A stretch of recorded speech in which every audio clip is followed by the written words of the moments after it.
ആഡറെ ഈ നോക്കിയ ഫോൺ ഓർമ്മയുണ്ട്. ഇതിലും വലിയ ചക്കൊരു ഫോൺ ഉണ്ടായിരുന്നു, അത് കാണാല്ലേ എവിടെ പോയിന്ന്.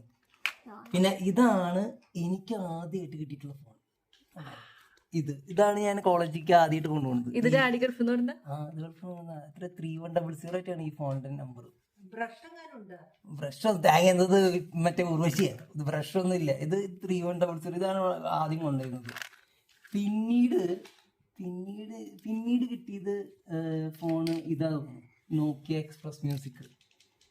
ഈ സാധനം ഇത് തന്നെ പിന്നീടാണ് ഈ മൊബൈൽ കിട്ടിയത്. പിന്നെ ഇതൊന്നും എനിക്ക് കറക്റ്റായിട്ട് ഓർമ്മയില്ല. ഇതൊക്കെ അതിന്റെ കൂടെ കേട്ടാ. ഇതൊക്കെ ഇത് മമ്മി ഡാഡി യൂസ് ചെയ്ത് അത് ഞാൻ ശമ്പളം കിട്ടിയിട്ട് വാങ്ങിച്ചിട്ടുള്ള സാധനം. എങ്ങനെ സോണി എറിക്ഷൻ നല്ല ഒന്നുമില്ല, അത് വേറെ. അത് മറ്റേ ഇത് പറ്റിക്കണ ഫോൺ. അപ്പൊ ഇതൊക്കെ ഇത് നോക്കിയത് തന്നെ. ഇത് ജോജോന്റെ കയ്യിലിട്ടുണ്ടായിരുന്ന ഫോണാന്ന് തോന്നുന്നു. ഈ സാധനം ഇത് മുമ്പുണ്ടായിരുന്ന സാധനം. ഇത് വെല്ലുമ്പിക്കേറ്റ വാങ്ങിച്ചതാണെന്ന് തോന്നുന്നു. ഇത് വെല്ലുമ്പിക്ക്. പിന്നെ ഇതാണ് സോണി എറിക്സൺ പറയണ, മമ്മി പറയണ സോണി എറിക്സൺ. യോജന കൊടുക്കുന്ന ഇതേ ഈ സാധനം. എനിക്ക് ഇത് കഴിഞ്ഞിട്ട് ഇതുണ്ട്. ഇത് ഇങ്ങനെ കണ്ടോ. ഇത് ഫസ്റ്റ്, ഇത് സെക്കൻഡ്, ഇതാണ് തേർഡ്.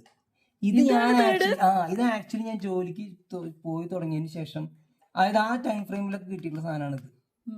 ഇത് ഞാൻ വാങ്ങിച്ചുള്ള ഡാഡി കൊണ്ടാന്ന് എനിക്ക് അത്ര വലിയ ഓർമ്മയില്ല. പക്ഷെ ഇതിൽ ഫോട്ടോ എടുക്കാൻ പറ്റുമോ? പിന്നെ ഇതിലൊക്കെ ഫോട്ടോ എടുക്കാൻ പറ്റും. ഇതൊന്ന് ഓണാക്കി കാണാം. ഇതിനൊന്നും ഒരു കുഴപ്പമില്ലാത്ത സാധനം കേട്ടോ. പിന്നെ ഇതിൽ പറഞ്ഞിട്ടുണ്ട്, ഈ ഫോണ് മറ്റേ എൻ്റെ ഒരു ഫ്രണ്ടിന്റെ ഫോണാണ്. അതെന്റെ കയ്യിൽ പെട്ടതാ. ഇത് മറ്റേ രേഷ്മയുടെ ഫോണത്. ഇതെന്റെ കയ്യിൽ പെട്ടത്. ഇപ്പോഴാണ് ഇത് കാണുന്നത് തന്നെ. കുറെ കാലം മുമ്പേ പെട്ടിട്ടുള്ളതാണ്. രേഷ്മയുടെ ഫോണിനാണ്. പിന്നെ ഇതൊക്കെ ഡാഡി മമ്മിയൊക്കെ യൂസ് ചെയ്തിട്ടുള്ള ഫോണാണ്. ഇതെനിക്കറിയില്ല. ഇത് വല്യമ്മയുടെയാണ്. ഇതുപോലെ ജോർജ് യൂസ്